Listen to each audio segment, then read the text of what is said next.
Hey Taurus. Okay. And there's the sun. So we're happy with that. All right, the sun definitely talks about hope. It's about keeping faith alive. It's about clarity. It's about self-awareness. So this tells me that if you're looking to reconcile, maybe you've come to a conclusion that you realize it takes two to tango. Maybe there's been finger pointing. You're angry with them.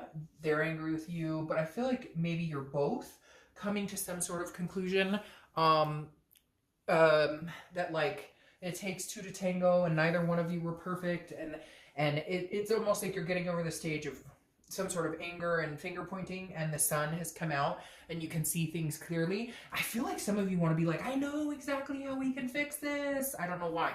That just had to come out. I just had this thing in my stomach that's like, somebody's out there going, I know where we went wrong, or I know like we can do this again. So I love the sun for you because it's bubbly, it's vibrant, it's shining, it's the fog is lifting. So let's see what else is going on. All right.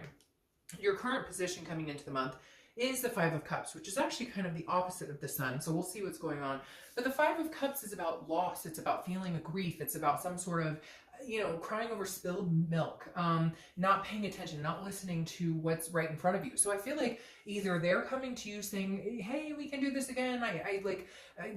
We'll fix it, we'll change, or you're doing that with them and somebody's not listening.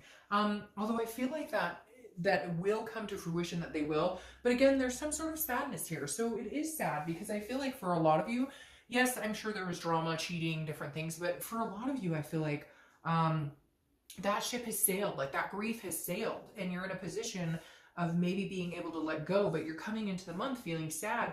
I almost feel like some of you don't think this staying card, cooperate. I feel like some of you are coming into the month feeling like it's hopeless, like there's no way this could happen. And yet your theme of the month is the sun saying, wait, I'm going to clear some of this fog. There might be something here. There might be something coming in. You know what? I don't know. I feel like I want to say it like a movie producer. All right, the next card you have is how you're feeling coming into the month. That's very interesting. So this is either somebody you're married to, you got divorced from. Now this is internal. This is how you're feeling. But the Justice card is Libra's card, so you could be dealing with Libra. But on top of that, the Justice is also marriage card. So this could be like either you or they or both of you, because I feel like there's a connection between you both.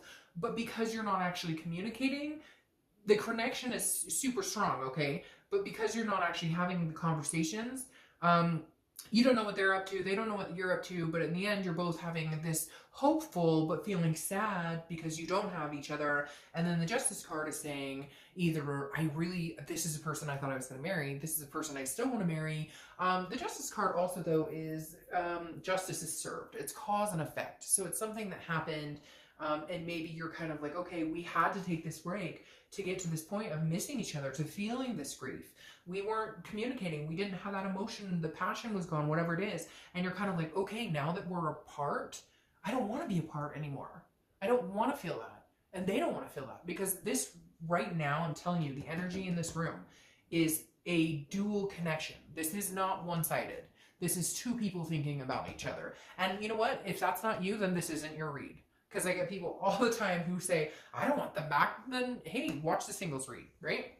The next card you have is your distant past. So over the past 5-10 years, could be throughout your childhood, and you have the Ace of Pentacles. Now, the Ace of Pentacles is opportunity. It's a plethora of opportunity. It's like the beginning of success and finding accomplishment. What's interesting is this is in your distant past, and this is telling me that you know what it's like to be successful in a lot of different areas, in finances, in relationships, and you're kind of looking back this month going, where's the missed opportunity? If I still want to be with this person, or if they want to be with me, there has to be some sort of opportunity here, because that's what this represents. And this is saying, look, in the past, maybe you've missed that sign. Maybe you've missed that opportunity, that card. Maybe you've not seen the clarity. Or maybe you've seen it, but it was too late, a day late, dollar short, right? Or maybe you didn't jump on it and take the chance. And I feel like you or your ex or both are feeling like, I'm not letting this one go. That's what it says in my head. Literally, I'm not letting this one go. You don't give this one back.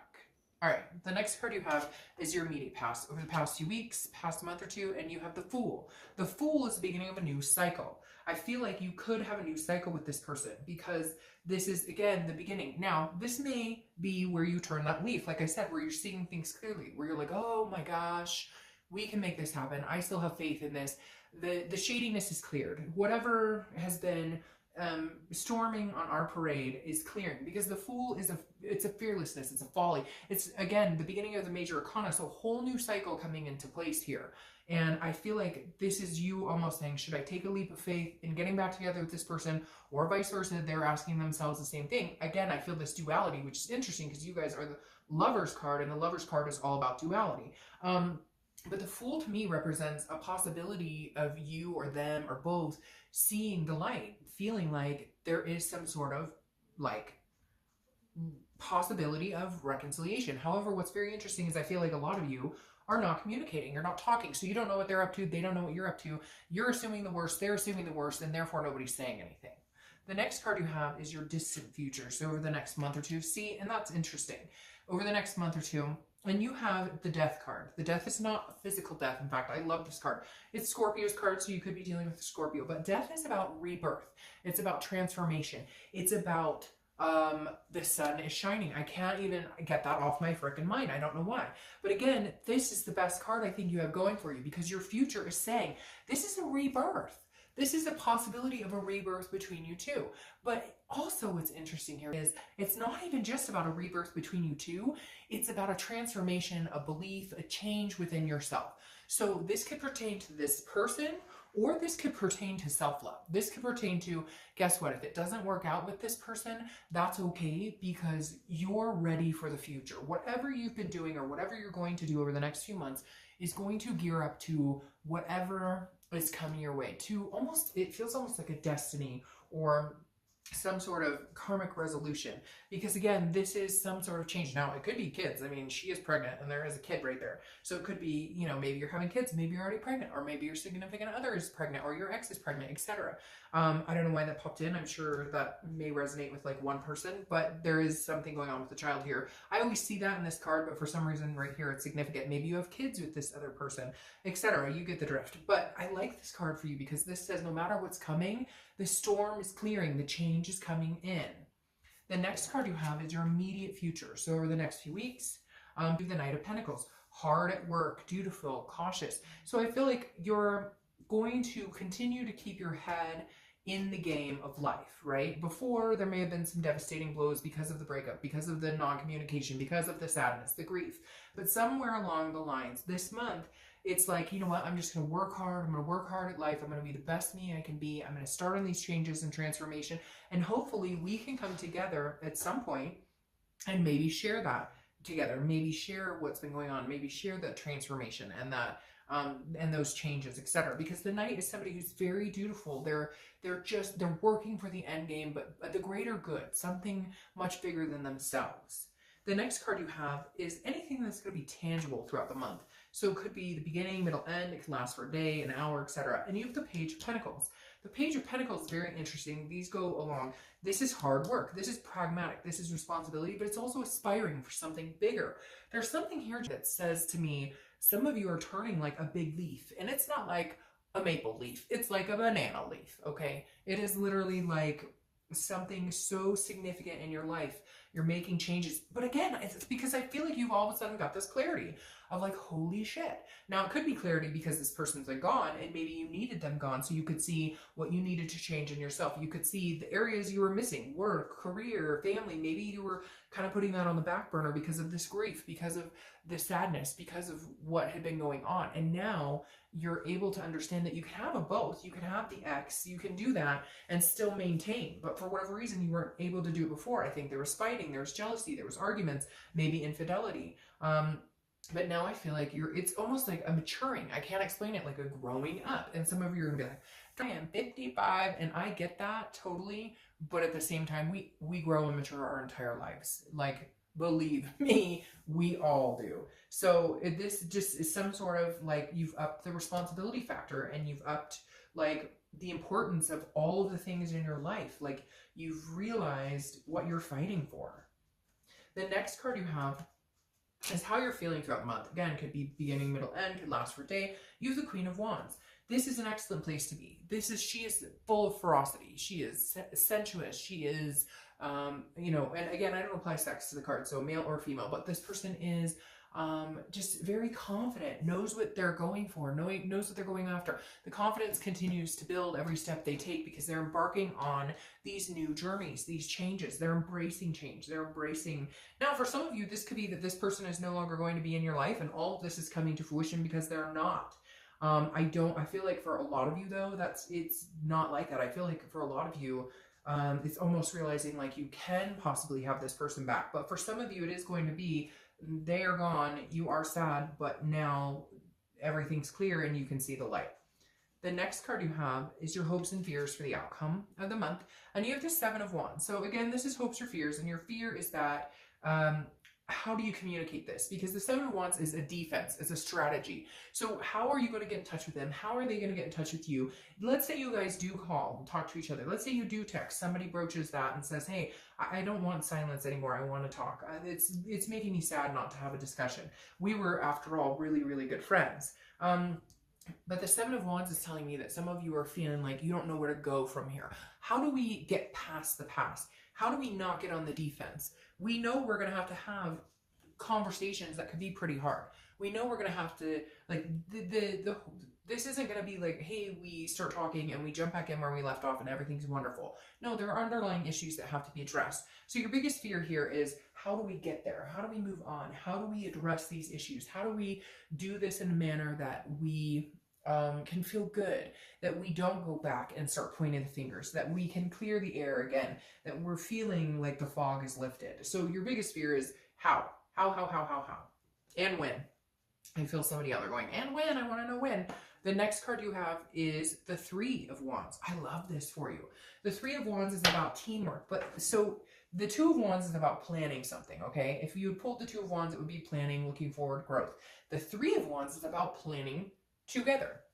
So the outcome is planning a future with somebody else. So the Three of Wands is saying you're in it, they're in it, but I feel like you guys don't know that each other is in it. Or you're thinking, of course, they're not in it, or you're wanting to not be in it, but in reality, you really want to be in it. I feel like, I know that sounds confusing, but it's almost like mind games, like, or again, a lack of communication. So you're blind, they don't know what you want. You're assuming they moved on, they're assuming you moved on.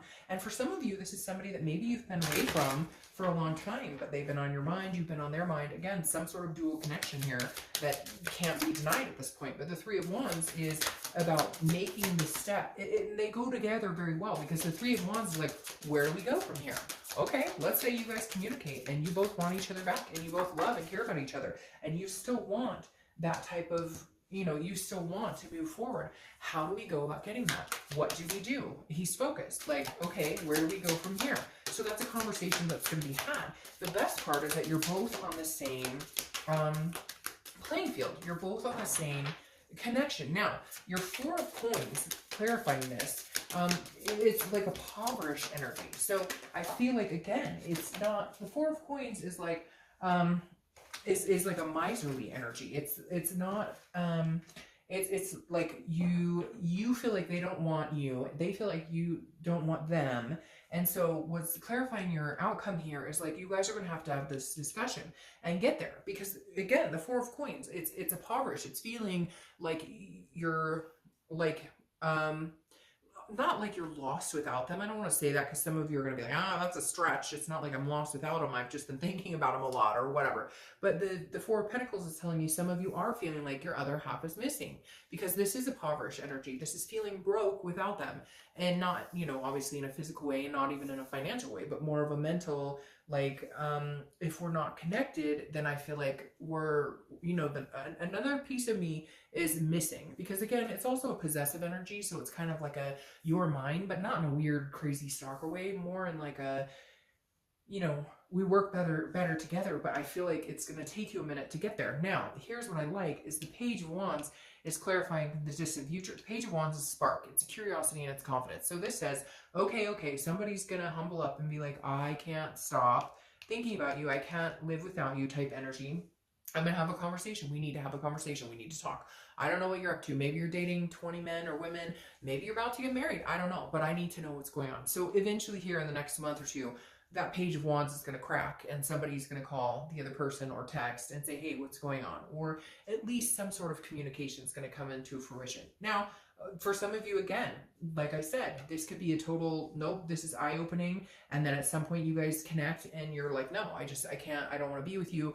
And this spark and confidence and curiosity comes out with somebody else. But for whatever reason, like this is that person you've been thinking about. Maybe hard. And I know I'm going to get people who, you know, message me and say, oh, that's crap. They don't talk to me. They're married. They're okay, fine. Then not your situation. But if you're feeling enough to where you want to know what they're up to, for you guys right now, I have a feeling they're in that very same headspace. And I don't get that feeling a lot. A lot of times there's still the connection, but one person's going in one direction, one person's going in another one. But for some reason, the clarity is now. Like the time, I'm being told like the time is now. Like the seeker is now.